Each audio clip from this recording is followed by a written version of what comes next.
Like a Hellcat.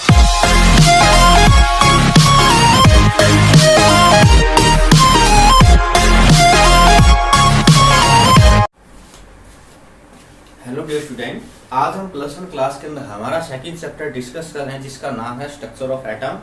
तो पिछले class के अंदर हमने स्पेक्ट्रा के बारे में एक्सप्लेन किया था। ठीक है, तो स्पेक्ट्रा के बारे में एक्सप्लेन किया था और तो उससे पहले हम Rutherford's model of an atom पढ़ चुके थे। हम एटम के बारे में हमने बताई थी, थोड़ी दी थी। ठीक है, तो उसके अंदर कुछ कमियां आई थी। ठीक है भाई, तो उसके बाद नेक्स्ट हमारे पास जो आया मॉडल वो था Bohr's model of atom. Bohr's model, तो रदरफोर्ड ने जो हमें पोस्टुलेट्स दिए थे, जो हमारा अल्फा स्केटिंग एक्सपेरिमेंट दिया था, तो उसके अंदर कुछ कमियां थी। ठीक है, तो उसको दूर करने की कोशिश की किसने की भाई? नेल्स बोर ने। नेल्स बोर थे, डेनिस साइंटिस्ट थे। ठीक है, और 1913 के अंदर उन्होंने बेस था प्लंक्स क्वांटम थ्योरी के ऊपर। जो प्लंक्स क्वांटम थ्योरी हमने एक्सप्लेन की थी उससे पीछे क्लास के अंदर, तो उसके ऊपर बेस उन्होंने कुछ बातें बताई, कुछ पोस्टुलेट्स दिए जो रियल में करेक्ट भी थे। हालांकि उसमें भी कुछ कमियां थी, हम ये बात नहीं बोल सकते, लेकिन फिर भी उन्होंने हमें एक बहुत अच्छा मॉडल दिया जिसके बारे में आज तक हम एटम के बारे में स्टडी कर रहे हैं। हमें पता चल रहा है कि भाई क्या चीज और क्या नहीं है। ठीक है, तो उन्होंने क्या कहा? उन्होंने फर्स्ट पोस्टुलेट्स में ये कहा कि भाई जो एक कोई भी आपका एटम है उसके पास सेंटर के अंदर एक हाईली पॉजिटिव चार्ज पार्टिकल होंगे। एक हाईली पॉजिटिव पार्ट होगा जिसको हम क्या बोलेंगे भाई? न्यूक्लियस। क्या बोलोगे उसको आप? न्यूक्लियस। ये कहां पर होगा भाई? Centre of an atom. एक एटम के सेंटर के अंदर। ठीक है, उन्होंने क्या बात बताई कि भाई एक कोई भी एटम है उसके सेंटर में एक न्यूक्लियस है। ठीक है, और उसके चारों तरफ सर्कुलर ऑर्बिट है भाई। क्या है वो? इसके अंदर सर्कुलर ऑर्बिट। ये उन्होंने क्या बताया? ये क्या है भाई? सर्कुलर ऑर्बिट है। ठीक है, तो इसलिए उसने इनका नाम दे दिया भाई के एल एम एन। ये आपकी फर्स्ट एनर्जी लेवल, ये आपका सेकेंड एनर्जी लेवल, आपका थर्ड एनर्जी लेवल। तो उन्होंने क्या किया? उन सर्कुलर ऑर्बिट्स का नाम दे दिया कि भाई ये के है, ये एल है, ये एम है, ये एन है, एंड सो ऑन। ठीक है, तो इस प्रकार वो चलता रहेगा। तो क्या बताया सेकंड पोस्टुलेट्स के अंदर? देखिए भाई, रदरफोर्ड्स के अंदर प्रॉब्लम क्या रही थी कि भाई एक टाइम पे इलेक्ट्रॉन ऐसा आएगा कि धीरे धीरे मूव करता करता वो लास्ट में न्यूक्लियस के अंदर चला जाएगा। स्टेबिलिटी डिस्टर्ब हो चुकी थी वहां पर। ठीक है, तो इन्होंने क्या बताया कि भाई ये जो ऑर्बिट्स हैं इनकी फिक्स्ड वैल्यू है, फिक्स्ड वैल्यू ऑफ एनर्जी। ठीक है, इसीलिए इनको हम डिस्क्रीट ऑर्बिट भी बोल देते हैं। डिस्क्रीट ऑर्बिट बोल देते हैं। ठीक है, या इनको हम स्टेशनरी ऑर्बिट भी बोल देते हैं भाई। ठीक है, क्या बोल देते हैं इसको आप? डिस्क्रीट ऑर्बिट भी और स्टेशनरी ऑर्बिट भी। या इसको मैं ऐसा बात बोल सकता हूं कि भाई ये आपका एक एनर्जी लेवल भी है, इसको आप एनर्जी लेवल भी बोल सकते हो। ठीक है, तो कहने का मतलब क्या हुआ कि भाई उस एनर्जी की वहां पर जो वैल्यू है ना वो क्या है भाई? फिक्स्ड है। ठीक है, ये बात बता देंगे कि उसकी वैल्यू क्या है भाई? फिक्स है। तो यहां पर फिक्स्ड होने का मतलब क्या है कि भाई जो एनर्जी है वो क्वांटाइज्ड होगी। ठीक है बेटा, तो यहां पर एनर्जी के क्वांटाइज का मतलब क्या है? देखिए, अब आप ये समझोगे भाई, मान लीजिए मैंने ये बात बोल दी भाई ये आपका न्यूक्लियस है, ये आपका स्टेशनरी ऑर्बिट है। हम एक ऑर्बिट की बात कर लेते हैं भाई, यहां पर ये हमारा क्या है भाई? स्टेशनरी ऑर्बिट है। तो इसका मतलब क्या है कि यहां पर इलेक्ट्रॉन स्टेशनरी है? नहीं, यहां पर एनर्जी स्टेशनरी है। मतलब इस ऑर्बिट की अपनी एक फिक्स्ड वैल्यू है, वो कम या ज्यादा नहीं हो सकती। ठीक है भाई, समझ में आई बात। मेरा कहने का मतलब क्या है कि भाई ये जो भी ऑर्बिट्स हैं इनकी अपनी खुद की फिक्स्ड वैल्यू है एनर्जी की, उसी वैल्यू पर वो इलेक्ट्रॉन वहां पर रिवॉल्व करेंगे। ठीक है, अब ये नहीं है कि भाई प्रत्येक ऑर्बिट की एनर्जी इक्वल है। ठीक है, ऐसा बिल्कुल भी नहीं है, हर एक ऑर्बिट की अपनी अलग अलग वैल्यू है, लेकिन वो फिक्स्ड है।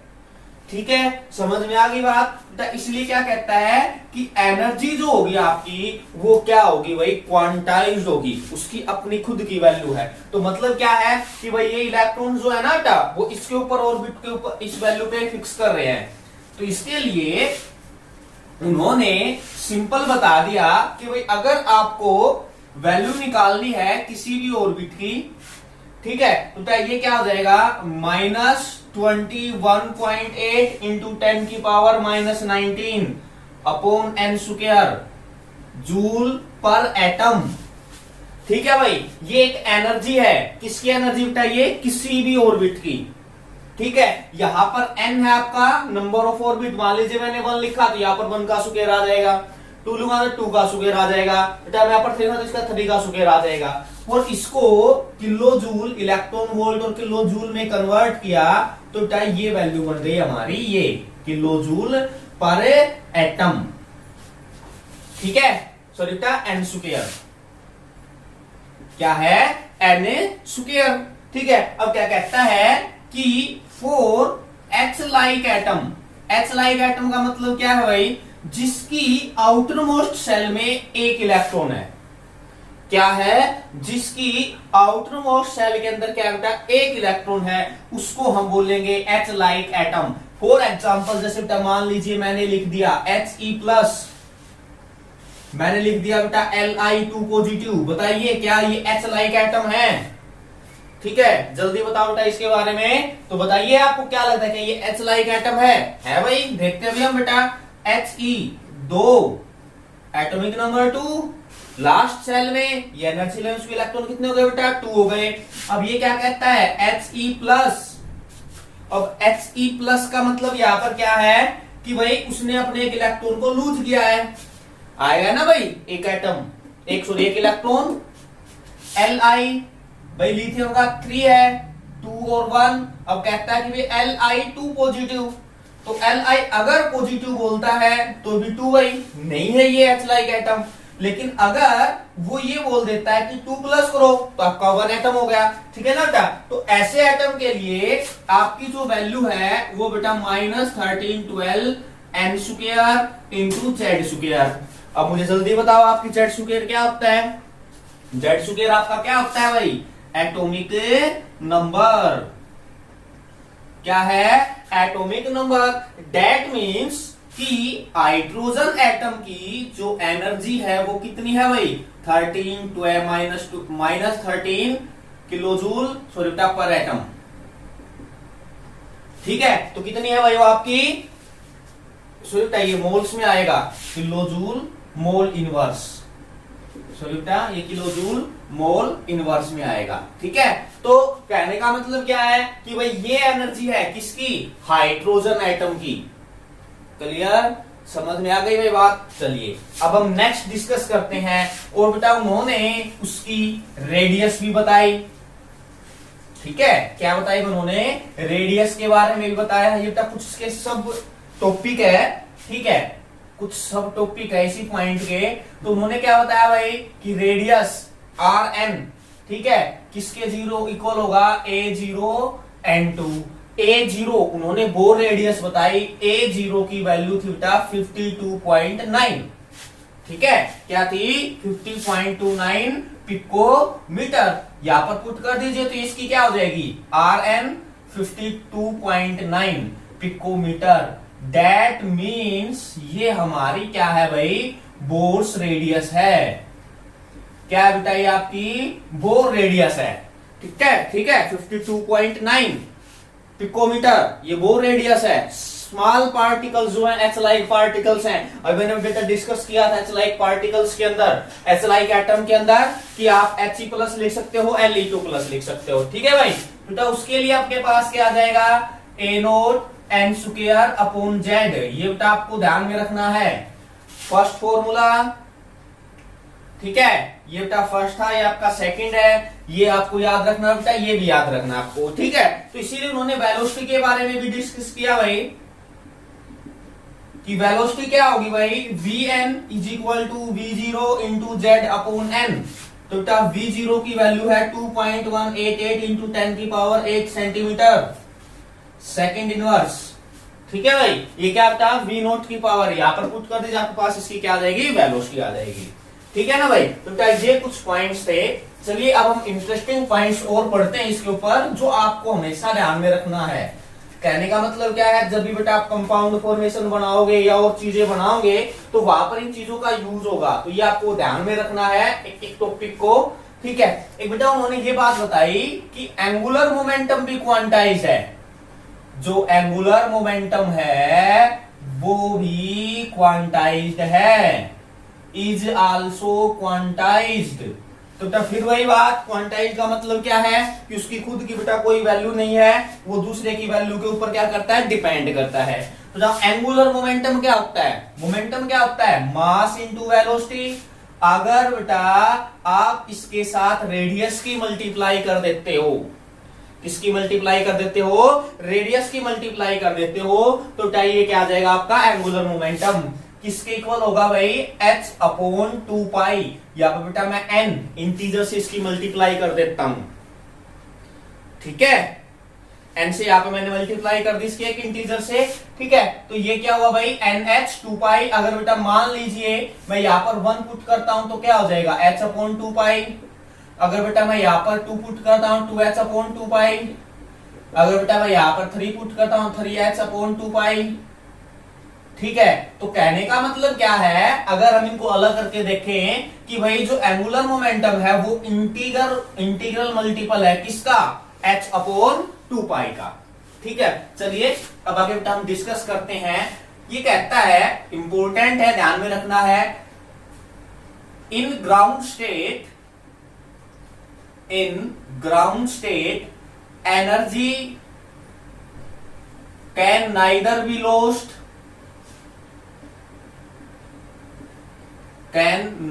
Lost nor be gained।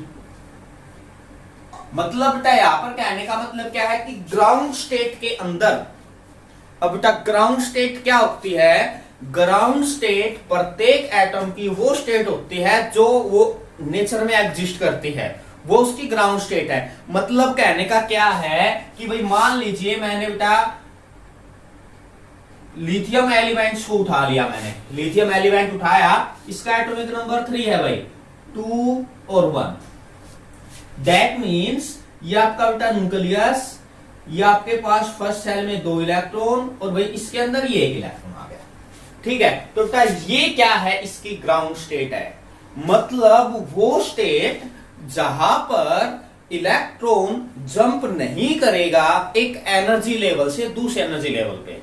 Electron बेटा जंप कर सकता है हायर से लोअर पे भी और लोअर से हायर पे भी, ऐसी कोई बात नहीं है कि हम यहीं से जंप करवाएंगे हायर पे ही जंप होगा, नहीं बेटा वो लोअर पे भी जंप कर सकता है। ठीक है, तो वो गेन और लूज होगा, वो अभी हम डिस्कस करेंगे। ठीक है, तो भाई कहने का मतलब क्या है कि बेटा ग्राउंड स्टेट के अंदर एनर्जी ना तो लूज होगी और ना ही गेन होगी।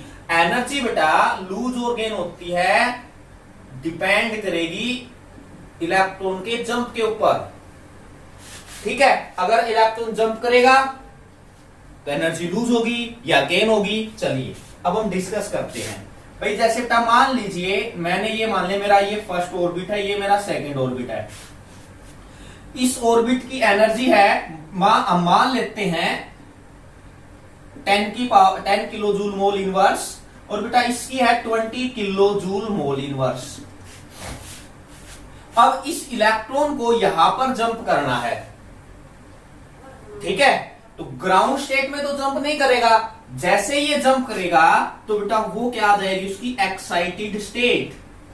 क्या आ जाएगी बेटा, वो उसकी एक्साइटेड स्टेट, वो स्टेट जिस पर एक इलेक्ट्रॉन जंप करता है एक ऑर्बिट से दूसरे ऑर्बिट के ऊपर। अभी मैं आपको समझाऊंगा बेटा, ध्यान से देखना, समझ में भी आएगा आपको कि कब लूज होगा और कब क्या होगा, गेन होगा। अब देखिए बेटा, इस इलेक्ट्रॉन को इस हायर एनर्जी लेवल में जाना है, ठीक है। ये बेटा मैंने मान लिया E1 है, ये क्या है E2, भाई ये मेरी इनिशियल एनर्जी है, ये मेरी फाइनल एनर्जी इस ऑर्बिट की, ठीक है। तो उन्होंने क्या बताया कि भाई जब ये इलेक्ट्रॉन यहां पर जंप करेगा तो अपने आप तो टच आएगा नहीं, इसको क्या चाहिए, इसको 10 से 20 होने में चाहिए, ठीक है। इसका मतलब इस इलेक्ट्रॉन को 10 kilo joule mole inverse energy की आवश्यकता है।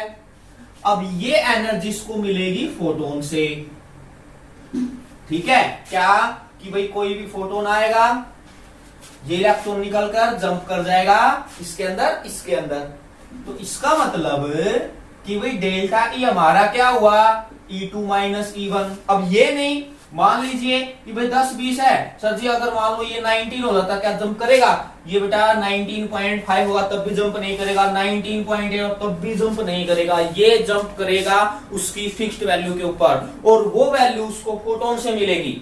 एक ही फोटोन होगा, ये नहीं कि ज्यादा फोटोन आ जाएंगे, फोटोन एक ही होगा एक इलेक्ट्रॉन के लिए, ठीक है। तो दैट मीन्स यहां पर कहने का मतलब क्या है कि भाई E2 माइनस E1। अब देखिए ध्यान से, इस फोटोन से एनर्जी उसको किसने अब्जॉर्ब किया, इलेक्ट्रॉन ने। इसका मतलब अब्जॉर्ब होगा, कब अब्जॉर्ब होगा, जब इलेक्ट्रॉन जंप करेगा लोअर एनर्जी से हायर एनर्जी पर, ठीक है बेटा, समझ में आ गई बात। मतलब कहने का मतलब क्या है कि ये हो जाएगा। अब हम बेटा सेकंड एग्जांपल लेते हैं, एक और एग्जांपल लेके बता देता हूं मैं आपको। अब मान लीजिए इसको इसमें आना है, ठीक है ना भाई, इसको इसके अंदर आना है। अब ये इसके अंदर आएगा तो भाई इसको भी तो एनर्जी चाहिए। अब इसके लिए इसको एनर्जी कितनी चाहिए, 10। तो यहां पर एनर्जी क्या होगी भाई, गेन होगी या इमिटेड होगी या फिर इवोल्व होगी। कब, जब जंप करेगा हायर एनर्जी लेवल से लोअर एनर्जी लेवल। तो बेटा ये बात आपको ध्यान में रखनी है। वैसे ये आपको आपके एनसीईआरटी बुक के अंदर दिखाया भी गया होगा, ठीक है, कि तो ये आपको ध्यान में रखनी है कि ग्राउंड स्टेट के अंदर किसी भी एटम या एलिमेंट के एटम के अंदर एनर्जी ना तो लूज होगी ना ही गेन होगी, मतलब इलेक्ट्रॉन जंप नहीं करेगा। इलेक्ट्रॉन अगर जंप करेगा तो एनर्जी लूज और गेन होगी, ठीक है भाई। तो ये आपके पास क्या थे, कुछ पॉइंट्स थे, कुछ पोस्टुलेट्स थे। किसके पोस्टुलेट्स थे भाई, Bohr's model of an atom के, ठीक है। तो अब बात ये आई कि ठीक है ना भाई, चलिए ये बात भी ठीक हो गई। तो अब यूजफुलनेस क्या है, फायदा क्या हुआ Bohr model of an atom का। तो भाई Bohr model of an atom का की जो यूजफुलनेस थी, यूजफुलनेस वो क्या थी भाई, कि उसने ना एटम की स्टेबिलिटी को एक्सप्लेन कर दिया था, ठीक है। क्या कर रहा था उसने, एटम की स्टेबिलिटी को एक्सप्लेन किया था। क्यों, उन्होंने ये बात बताई कि इलेक्ट्रॉन फिक्स्ड है ऑर्बिट के अंदर। तो ये बात नहीं कि भाई ऑर्बिट के अंदर से इलेक्ट्रॉन निकल के न्यूक्लियस के अंदर गिर जाएंगे, नहीं भाई, वहीं पर जंप करते रहेंगे, सॉरी वहीं पर रिवॉल्व करते रहेंगे। अगर उनको एनर्जी लूज या गेन करनी तो वो जंप कर जाएंगे फर्स्ट ऑर्बिट से हायर ऑर्बिट के ऊपर, ठीक है भाई। फिर बेटा उन्होंने लाइन स्पेक्ट्रा को भी एक्सप्लेन कर दिया था। लाइन स्पेक्ट्रम बनाया था किसका भाई, हाइड्रोजन का। जो बेटा मैं लाइन स्पेक्ट्रा बनाए मैंने वहां पर आपको इसी वजह से एक्सप्लेन कराया था, वैसे इसको बनाया था बोर मॉडल ने, ठीक है, बोर नहीं बताया था इसके बारे में, ठीक है। तो ये इसके क्या थी, यूजफुलनेस। कहता है फिर भी लिमिटेशन आई भाई, कुछ क्या क्या लिमिटेशंस आई, ठीक है, कि भाई लाइन स्पेक्ट्रा हाइड्रोजन की तो बना दिए, लेकिन भाई वो लाइन स्पेक्ट्रम नहीं बना पाया मल्टी इलेक्ट्रॉन एटम। ऐसे एटम जिनके पास एक से ज्यादा इलेक्ट्रॉन है, for example helium, sodium, magnesium, calcium, iron, ऐसे एलिमेंट जिनके पास एक से ज्यादा इलेक्ट्रॉन है, ठीक है भाई। उन्होंने एक के बारे में एक्सप्लेन कर दिया, कोई डाउट नहीं है, कोई प्रॉब्लम नहीं इसके अंदर, ठीक है। लेकिन दिक्कत ये आई कि भाई जब उन्होंने इसके बारे में एक्सप्लेन कर दिया तो भाई बाकी अगर मान लीजिए ऐसा कोई भी एटम है जिसके पास एक से ज्यादा इलेक्ट्रॉन है, भाई एक इलेक्ट्रॉन सिर्फ हाइड्रोजन के अंदर है, तो वहां पर तो उसको प्रॉब्लम नहीं आई। लेकिन हमें वहां पर प्रॉब्लम किसी में आई जब हमने लाइन स्ट्रक्चर तैयार किए किसी भी दूसरे एटम के बारे में, ठीक है भाई। सेकंड, उन्होंने बेटा मॉलिक्यूल की शेप, एटम की शेप नहीं बताई, 3D शेप, 3 डायमेंशन के अंदर बताया भाई एटम किस प्रकार एग्जिस्ट करेगा, ठीक है। फिर भाई उन्होंने ड्यूल नेचर ऑफ मैटर मतलब de Broglie wavelength and Heisenberg uncertainty principle के बारे में भी नहीं बताया, ठीक है। मतलब क्या है कि भाई कोई भी एलिमेंट्स है वो नेचर में एग्जिस्ट करता है, किस प्रकार एग्जिस्ट करता है ये उन्होंने हमें इसके बारे में एक्सप्लेन नहीं किया, ठीक है। फिर उन्होंने 3D मॉडल ऑफ एटम है, फिर उन्होंने बेटा शेप ऑफ मॉलिक्यूल्स के बारे में भी एक्सप्लेन नहीं किया, ठीक है। किसके बारे में एक्सप्लेन नहीं किया था उन्होंने, शेप ऑफ मॉलिक्यूल्स के बारे में भी एक्सप्लेन नहीं किया, ठीक है बेटा। तो ये आपके पास क्या था भाई, Bohr model of an atom. तो इसकी कुछ कमियां बची उसके बारे में हम नेक्स्ट क्लास के अंदर स्टडी करेंगे।